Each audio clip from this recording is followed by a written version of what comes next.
ഒന്ന്, തിരുനബി സല്ലല്ലാഹു അലൈഹി വസല്ലം അവിടുത്തെ പരിശുദ്ധ മുടി മഹത്തരമാണ്. അത് കിട്ടിയാൽ നെഞ്ചോട് ചേർത്ത് പിടിക്കേണ്ടവരാണ്. പക്ഷേ അതുണ്ടോ എന്നതാണ് വിഷയം. അത് എവിടെ എന്നതാണ് വിഷയം. കിട്ടിയാൽ മാഷാ അല്ലാഹ്, സ്വഹാബത്ത് അത് വെള്ളത്തിലിട്ട് കുടിച്ചിട്ടുണ്ട്, ഒരു കുഴപ്പമില്ല, അതാണെങ്കിൽ. പക്ഷെ സംഭവിച്ചത് അതല്ല. ലോകത്ത് ഒരു കഷ്ണമുണ്ടോ എന്ന് പണ്ഡിതന്മാർ കൂലങ്കഷമായി ആലോചിച്ച് ചരിത്ര പഠനം നടത്തി എവിടെയൊക്കെയോ ഒരു കഷ്ണം, അരക്കഷ്ണം, ഇത്രയേ ഉള്ളൂ. അങ്ങനെ കിടക്കുമ്പോഴാണ് ഒരു കെട്ടുമുടി എന്ന് പറഞ്ഞ് നമ്മുടെ നാട്ടിൽ പ്രത്യക്ഷപ്പെട്ടത്. ഇതെവിടുന്ന് വന്നു? അത് കൊണ്ടുവരുന്ന ആളുകൾക്കറിയില്ലേ ഞങ്ങൾ അള്ളാഹുവിന്റെ റസൂലിന്റെ മേൽ പച്ചക്കള്ളാണി പറയുന്നതെന്ന്? മഅദല്ലാഹ്, എങ്ങനെ ഒരു കഷ്ണം കിട്ടാനില്ലാത്ത ലോകത്ത് എവിടുന്നാ ഒരു കെട്ടുപൊന്തിയത്? ഇത്ര ചിന്തിച്ചാൽ മതി.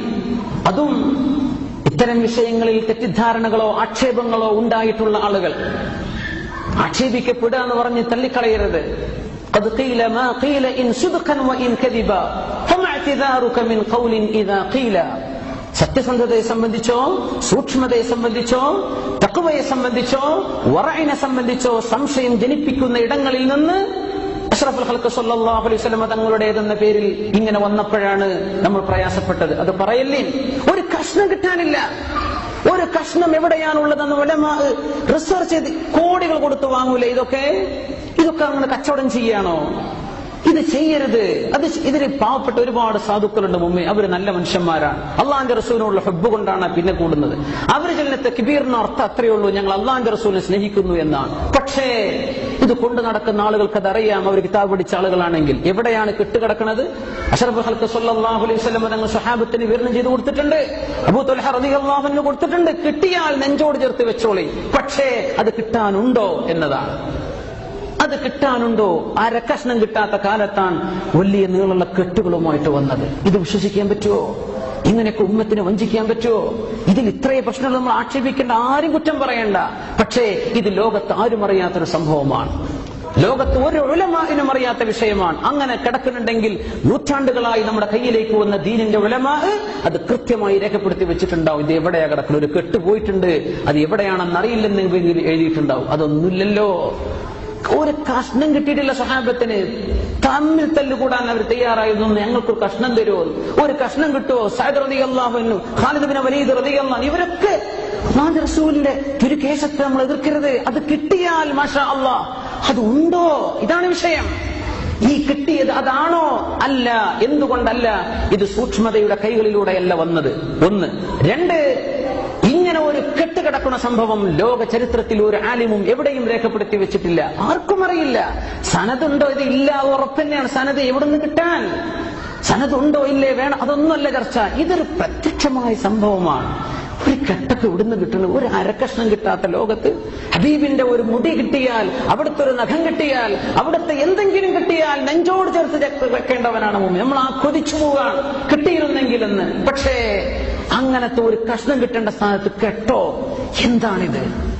വിശ്വാസികളെ വഞ്ചിക്കാൻ പറ്റുമോ?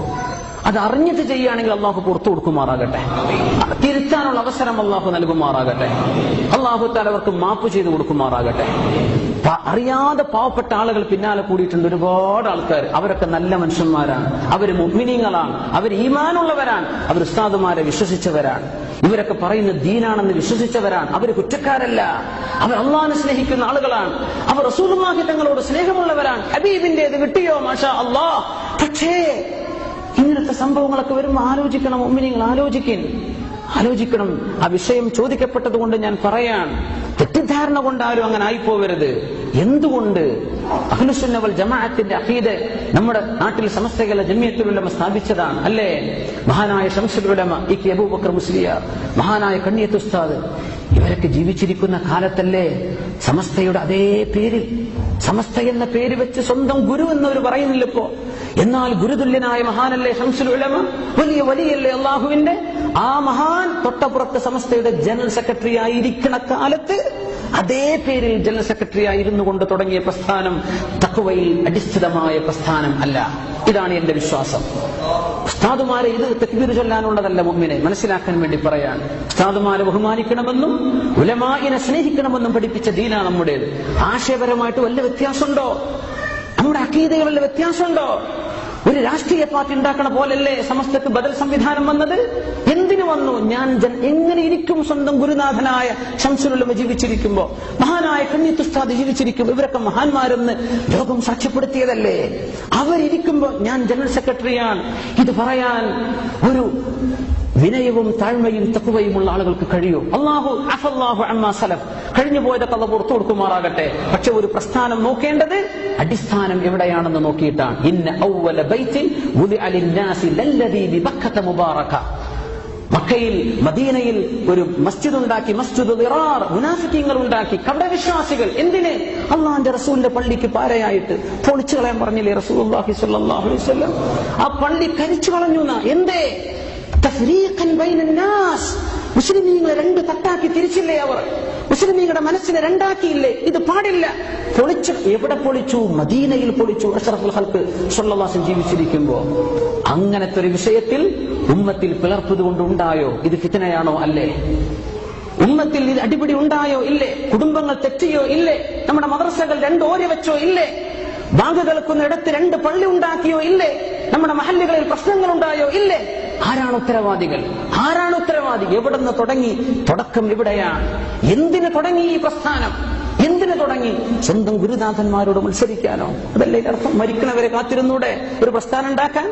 സമസ്തയുടെ ഉലമാ ജീവിച്ചിരിക്കുന്നത് ചെയ്യാൻ പാടുണ്ടോ? അതുകൊണ്ട് മുഅ്മിനെ, അടിസ്ഥാനം നന്നായാലേ ഒരു പ്രസ്ഥാനം നന്നാവൂ. ഇത് മനസ്സിലാക്കണം. സ്വലാത്ത് കേട്ടങ്ങ് ഓടണ്ട.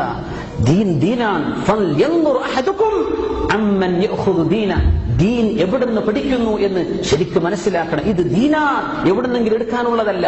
മഹാനായ അല്ലാമ തുർമുദി റളിയല്ലാഹു അൻഹു അവിടുത്തെ സുനൻ അവസാനിപ്പിച്ചുകൊണ്ട് പറയാൻ, ഇന്ന ഹാദൽ ഇൽമ ദീൻ, ഇത് ദീനാൻ. ഫൽയൻദുർ അഹദുകും അമ്മൻ യഖുദു ദീന. ആരിൽ നിന്നാണ് ദീൻ പഠിക്കുന്നത് എന്ന് നോക്കിക്കോ. എവിടുന്നെങ്കിലും പഠിക്കണ്ട. നിന്റെ ഉസ്താദ് ഗുരുനാഥൻ ആരാണെന്ന് നോക്കിക്കോ. തഖ്വയുണ്ടോ? അള്ളാഹുവിനെ ഭയപ്പെടുന്ന ആളാണോ? സൂക്ഷ്മതയുള്ള ആളാണോ? വിനയവും താഴ്മയുമുള്ള ആളാണോ? ലോകപ്രസിദ്ധിയും അല്ലാതെ ഇതൊന്നും ആഗ്രഹിക്കാത്ത നല്ല മനുഷ്യനാണോ? മുത്തഖിയാണോ? നീ ദീൻ പഠിച്ചോ, അല്ലെങ്കിൽ പഠിക്കണ്ട. എന്തേ? ഇതൊക്കെ ലോകത്ത് വരുമെന്ന് പറഞ്ഞു അഷ്റഫുൽ ഖൽഖ് സ്വല്ലല്ലാഹു അലൈഹി വസല്ലം. ആരെയും നരകത്തിലേക്ക് വിടാനല്ല മുഅ്മിനേ നമ്മളിത് പറയേണ്ടത്. നമ്മൾ ആരും അങ്ങനെ കൊതിക്കുക പോലും ചെയ്യരുത്. സ്വർഗത്തിലേക്ക് വരണം. അള്ളാഹു ഹിദായത്തിന്റെ വഴി തുറന്നു കൊടുക്കുമാറാകട്ടെ. അഹങ്കാരത്തിന്റെയും ഞങ്ങളുടെ എന്തെങ്കിലും ഉണ്ടെന്നോ ചെറിയ തോന്നലോ പറച്ചിലോ പ്രഖ്യാപനങ്ങളോ അവകാശവാദങ്ങളോ ഒക്കെ കേൾക്കുമ്പോൾ എനിക്ക് വേദന തോന്നും. ദീനിന്റെ വിഷയത്തിൽ ഇത് വേണോ? എന്തിനാണ് ഈ പ്രഖ്യാപനങ്ങൾ? മുത്തഖീങ്ങളായി ജീവിച്ച അള്ളാന്റെ അടുത്ത് ഈമാനോടെ മരിച്ചു പോകാമെന്ന ആൾക്കാരല്ലേ നമ്മൾ? അതുകൊണ്ട് മുഅ്മിനെ, അഹ്ലുസ് സുന്ന വൽ ജമാഅത്തിന്റെ അഖീദയിൽ നോക്കി നിന്നോളെ. ഹക്കും ബാത്തിലും ഒരുപോലെയാണ്.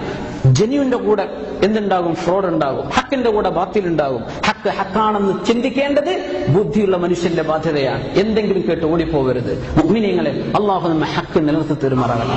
എല്ലാവരെയും അള്ളാഹു ഹക്കിലേക്ക് എത്തിക്കുമാറാകട്ടെ. കഴിഞ്ഞുപോയ സർവ്വ പാപങ്ങളോ തെറ്റുകളോ ചെയ്തു പോയ എല്ലാ പാപങ്ങളും അള്ളാഹു നമുക്കും സർവ്വ മുഅ്മിനീങ്ങൾക്കും അള്ളാഹു പുറത്തരുമാറാകട്ടെ. ആരിത് മനസ്സുകൊണ്ട് ചെയ്തതാവില്ല, അറിഞ്ഞുകൊണ്ട് ചെയ്തതാവില്ലെന്നാണ് ഞാൻ വിശ്വസിക്കുന്നത്. പിശാച് മനുഷ്യന്റെ തലയിൽ കയറി ചെയ്യിപ്പിച്ച എന്ത് ചെയ്യും മുഅ്മിനെ? അല്ലാഹു സുബ്ഹാനഹു വ തആല കാത്തുരക്ഷിക്കുമാറാകട്ടെ. തൗബ ചെയ്ത് മടങ്ങാനും പശ്ചാത്തപിച്ചു മടങ്ങാനും അല്ലാഹുവിന്റെ ദീനിന്റെ ഹക്കായ മാർഗത്തിലേക്ക് അടുക്കാനും അല്ലാഹു എല്ലാവർക്കും തൗഫീഖ് നൽകുമാറാകട്ടെ.